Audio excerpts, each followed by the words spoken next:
Some people like to think that the deep web is a joke. It's not. In no way is it a place some half-assed show-off should even think about stumbling into.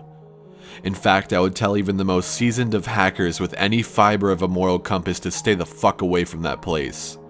Because it's a place that will scar you and leave you terrified to follow the cyber footprints left by someone else's shadow ever again. I know this because I'm a hacker, or at least I used to be one. I had been using computers since I was 12 years old. I had always been fascinated with the idea of being a cyber crusader, determined to find the new uncharted territories of the internet. I'd gotten pretty good at utilizing bits of software here and there, and it even got to the point where the slow crawl of dial-up internet didn't even affect me anymore. Especially when you knew what processes you wanted active and which ones you could afford to kill to increase the crawl rate of your PC. In other words, I had a pretty good idea of what I was doing. By the time I was 20 years old, I could both safely and confidently call myself an ace when it came to hacking. I could keep up with the best and had made a name for myself among many other netizens on the web. In fact, I was among the few thousands who had managed to come up with the formula to hack the Google search bar in order to delve deeper into the directories to get what we wanted. Call it our own personal attack for having bought the rights for YouTube and slapping content creators with copyright infringements left and right. The early years of YouTube back then were not pretty. I had my channel taken down several times because of Google's little purchase. But that's neither here nor there. This plays no bearing on the story. I'm simply giving you a little history lesson, especially for all the younger netizens out there.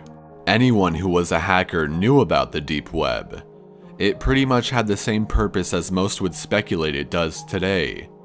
Drugs, guns, illegal imports, you name it, and that place pretty much had it. The deep web was, and is, the gateway into what is known as the global black market. I had purchased a few imported goods during that time and had a decent amount of drugs. It was about halfway through the first semester at my school.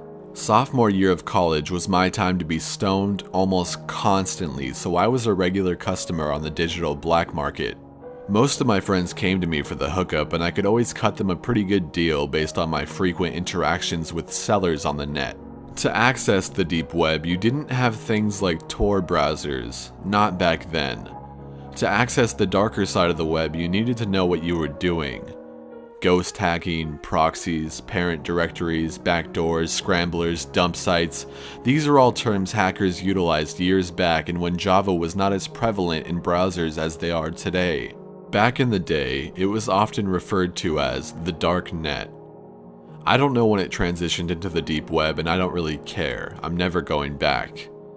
I had just gotten some new equipment for my computer. The CRT I had been using finally quit, and after ordering a new monitor and some more RAM, I was pretty set to go. My plan was to try and barter for a better sound card when I could afford it with the vendors I went to on the dark net. I was setting up to do a little bit of gaming when I noticed I had an alert from one of my net friends saying they had stumbled across something interesting. A series of black boxes that, when opened, seemed to lead you down another web directory. It was like tunneling, but more vast.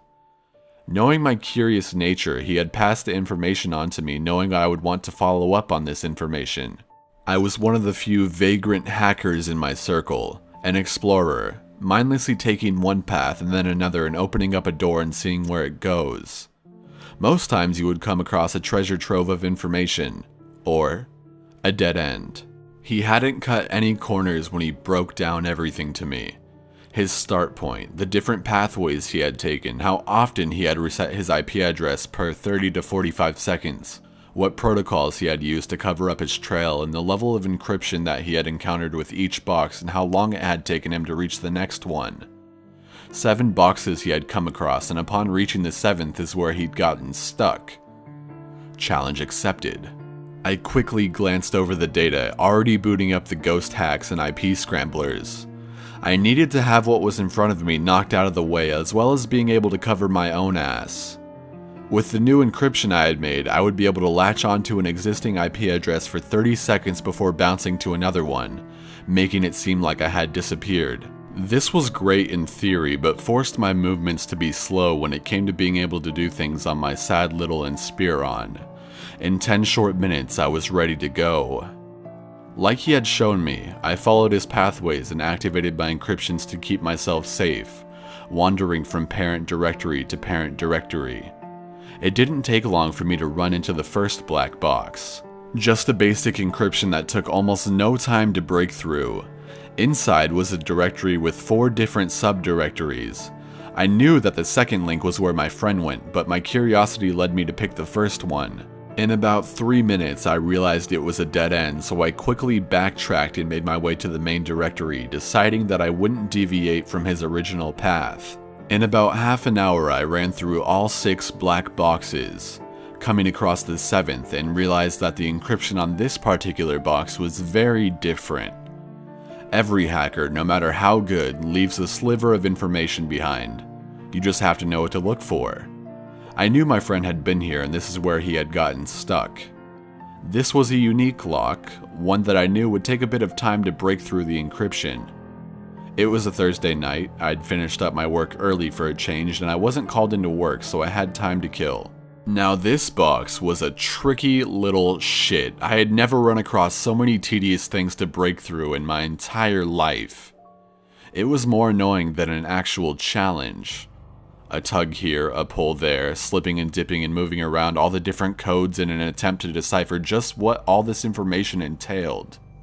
But I wasn't allowed the luxury of lingering because the minute I got distracted to see and understand what exactly I was swimming through, the encryption would completely kick me out of the box, forcing me to start all over again. After another 45 minutes, I managed to break through and I felt like I was sitting on top of the world, but the only problem was that I was in another directory again. Except this time, there was only one thing inside of it. It was a redirect hyperlink labeled WTTMH. I was too happy to know I'd broken through the damn encryption code blocking this pathway that I didn't even stop to think and wonder what those letters meant. Like a fucking pleb, I just clicked on the link and let it redirect me. My ghost was active, so I wasn't worried about being traced. It did its thing, redirecting me to another website. This site took a little bit longer to load. Possibly because my ghost was attempting to filter and tunnel through anything that would have pinged me on someone's radar. This was also an indication that I had entered through a back door. One that I really didn't have any business utilizing, but I did anyway. When messing around in the darknet, you only ever use the back entrance onto pages if you thought you were the shit and didn't think you'd get caught. That, or you were the site manager themselves. About 5 minutes later, the webpage finally loaded up. Soft, creepy carnival music played in the background, barely above the sound of a whisper. Even with headphones on, I had to really pay attention to take notice of it. Across the window, in big bold letters, read, "Welcome to the Monkey House." I was immediately intrigued. Being the huge Kurt Vonnegut fan that I am, I recognized the title for what it was. But for anyone who has read the compilation of short stories, I assumed I was about to walk into a place full of rebels, preaching on their soapboxes like they were Harrison Bergeron. I wished that had been the case. I wished it more than anything, now that I think back on it. A window popped up on the bottom right of the browser, a chat window and a greeting message. I'll never forget the way my heart almost shrank in on itself in response to that gray box. It read, "Welcome to the Monkey House, home of all the chills and thrills you can imagine and some even beyond your wildest dreams. Would you like a guided tour?" Despite my interest, I didn't want to linger around in this place. The host was most likely surveying the area and monitoring all traffic flows spilling onto the site. Hell, the site owner could have very well been the one pinging that automated message to me right that second. "No thank you," I wrote. "If you insist, do you already know your way around the Monkey House then? I don't think I've seen you around here before." "No, I was referred by a friend." I couldn't believe I just straight up lied like that. But I had panicked. Something told me that this wasn't some bot. I was talking to a real person, and I already knew I was a lot further in the darknet than I normally wandered into. They could eat me alive if I gave them a single reason to get suspicious of me. Their response.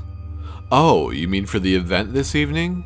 We had given guest vouchers to all of our VIP members so they could invite their friends to tonight's special event. Event? What the fuck? There was an event? I decided I would just play along so as not to give myself away. I had clearly come across a membership-only site, waltzing in through the back door like I owned the place. Yeah, that's it. I'm sorry, but I'm afraid I don't know my way around and I don't see any guide links telling me where I need to go or even where I can go. Well, you wouldn't be able to see any of that with a guest voucher anyway. The Monkey House is membership only, and the only way in is either through a voucher or an actual invitation. This explains why I didn't recognize your IP address. My heart dropped into my stomach. Oh shit, he could see my IP. Which meant that if I didn't turn off my piggyback code, they would see my IP change right before their eyes. Panicking, I quickly pulled up my command prompt window and stopped my ghost from scrambling my IP and latching onto another person's as they passed within my latch zone. I stared at my now static IP address, listing that I was from Turkey. I see. Well, the event will be starting soon, just follow this link when you're ready. Chatting is free, but the picture quality will be reduced to SD resolution since you're just a guest. HD is for members only. I understand. Basic etiquette applies. You will receive one warning and then afterwards you will be banned. You are free to leave before the event has concluded, but your IP will be permanently blocked from regaining entry unless you are able to get a personal invitation to return back to the Monkey House. Your IP has been logged for future reference so that we may extend the invitation to you in the future. We will not be held responsible for any physical, emotional, or psychological trauma that you may incur due to attending the event. Do you understand the rules? I was so fucked. Yes, I understand. Excellent. Well, as previously stated, just click on that link that I provided and it will take you directly to where the event is being taken place. Thank you for coming and enjoy the show. The window disappeared off my screen and all I could do was stare at the website. The dark carnival music continuing to play softly in the background. A ticker flashed across the top of my screen announcing that the event would be taking place in just a few short minutes. I suspected that I was still being monitored, so I clicked on a link and it redirected me to another page, where a graphic of a stage and velvet red curtains were drawn. Ambient sounds that you would normally hear in a theater. The hushed whisperings of the audience, shuffling of programs, and even a person coughing every so often could be heard. I was impressed. They'd certainly gone all out for this thing, whatever it was. When it got to about 10 minutes till the launch, another window popped up on my screen. This time larger than the first, and different screen names began to pop up inside as people came into the room. It was clearly a group chat window, the one that would allow all of us to talk to each other while the show began. Some people immediately passed off greetings, as though they were being reunited with old buddies for the game and knocking back a beer. I hadn't chosen a screen name yet, remaining as the default Anonymous 10235 or whatever the fucking number was at the end of it. A soft piano sound rang out and we watched the animated curtains part, and behind it was a video screen, more than likely connected to some live feed. The camera was off and the transmission was offline as stated in the top right corner of the window. People's excitement was clear in the chat and they all discussed what the event would be about.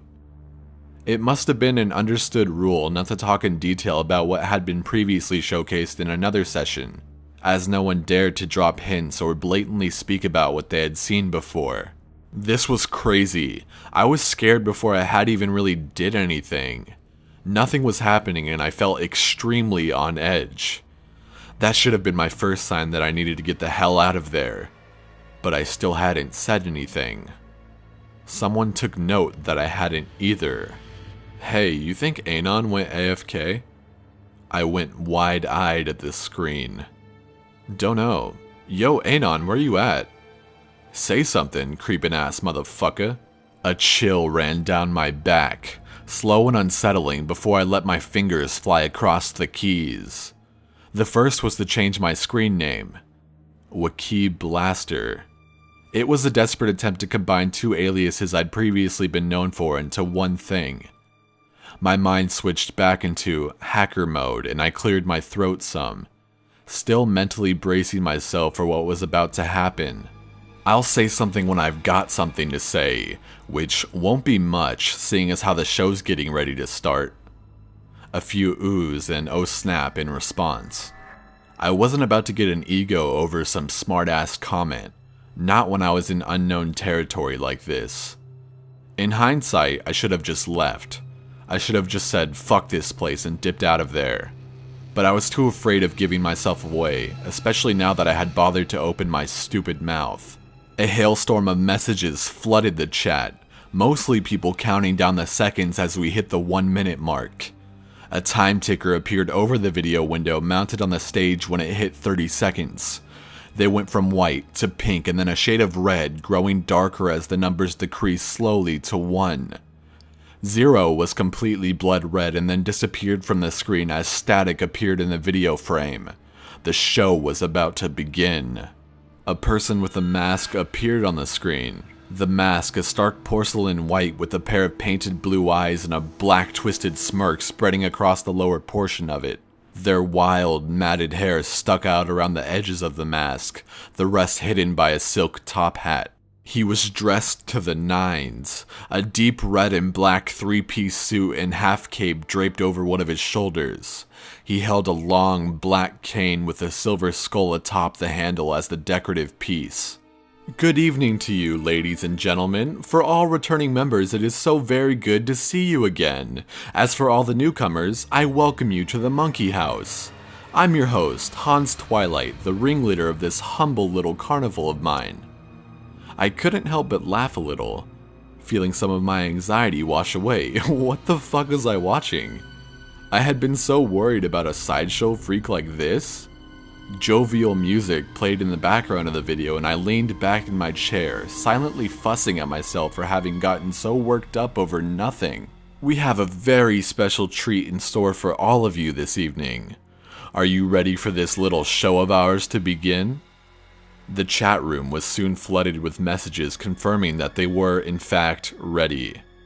Hans appeared to be looking off to the right where the window was and he let out a chuckle. Rolling the cane between both of his leather-gloved hands, he leaned towards the camera a bit more and tilted his head to the side. Very well, let the show begin! He stepped away from the screen, giving out a wide, flourishing gesture with his cane as he pointed the tip to an area behind him.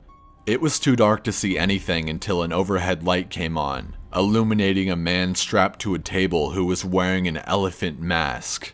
He struggled against the leather straps binding him just as a buzzsaw roared to life at the space between his legs by his ankles. There was applause being heard in the video, something I had assumed, and hoped, was just an audio track that was playing in response. The chat was going crazy with excitement as my heart sank into the pit of my stomach, the realization of what was happening hitting me. I immediately covered my mouth with my hands. Oh my god. Starting out the night, we have Ringo, ladies and gentlemen. You all casted your votes last week and we held a little competition to see who this week's winning executioner would be. Trixie Mir 571, you are this week's winner and get to choose how each of our 3 attractions get to die. Your entry, Death by Table Saw, is what helped you win the competition, so here it is. I watched as that very screen name began to type out her gleeful screams and everyone else congratulated her. All except me. Did no one care about the muffled screams of the man strapped to the fucking table saw? What the fuck is wrong with these people? I was sitting there, literally watching as Trixie typed more stuff into the chat window. I wanted to tell myself that this wasn't real, that this couldn't be real, but as Trixie typed out that she wanted the man to be slowly inched forward towards the saw, it became horrifically clear that this was in fact real. 2 men unstrapped his restraints and the Elephant Man immediately began fighting against them. Sadly, the other guys were bigger and stronger than him, each grasping for his respective wrists and ankles. His screams began to elevate as his legs were spread and arms held straight up above him. The sound of blades cutting into human flesh is no different than the sound of a butcher carving into a hunk of meat. The hum of the buzzsaw escalated as soon as it made contact, and the spray of blood that followed made me turn my head and cover my mouth. Elephant Man's screams were now a high-pitched squeal, and had I not been so afraid of vomiting, I would have used both of my hands to cover my ears. So I was greeted by the sounds of death while closing my eyes. I couldn't watch, I just couldn't, but the sound of meat being sawed through, the cracking of bones and the spray of blood intermingled with the horrible sounds of his screams would be forever burned into my mind. I ignored these sick bastards in the chat room because they were clearly all getting their fucking rocks off on this shit. During my time moving around in the darknet, I had heard rumors about stuff like this. These twisted shows with nothing but horrible people and guaranteed deaths for their victims. Each member paid monthly dues or some other bullshit, and the worst part was that the general public wanted more. They paid to watch people get tortured and killed and then cast aside without much of a care in the world. It was fucking murder. It felt forever before only silence remained in that place. That fucking audience applause track played again along with the dark carnival music. It wasn't until I opened my eyes to look back at my computer screen that I realized I had been crying. Never in my 20 years of life had I ever experienced anything so fucking messed up. I was that young person who had grown up believing in the good in everyone, that all people deserved a second chance. Not these guys. They all needed to be dumped off in a nuclear waste zone and left there to fend for themselves. Every single one of them. But I couldn't call them out on it. I couldn't threaten to tell the cops either. It would have been nothing for one of those guys on his team, or even the actual site host, to look at my static IP and realize I was actually piggybacking off of someone else. And without a way to escape, they'd zero in on my true IP address and quite possibly hunt me down. Actually, no. Scratch that. They would hunt me down. I tried to exit out of the browser just to pull myself out of that nightmare. My browser wouldn't close, not even hard killing it through the task manager did anything. Some kind of script on the site was preventing me, and everyone else, from being able to close the browser. We were locked in. We couldn't get out. I couldn't get out. Well, that was certainly colorful, wasn't it? Let's have Bridget come out now.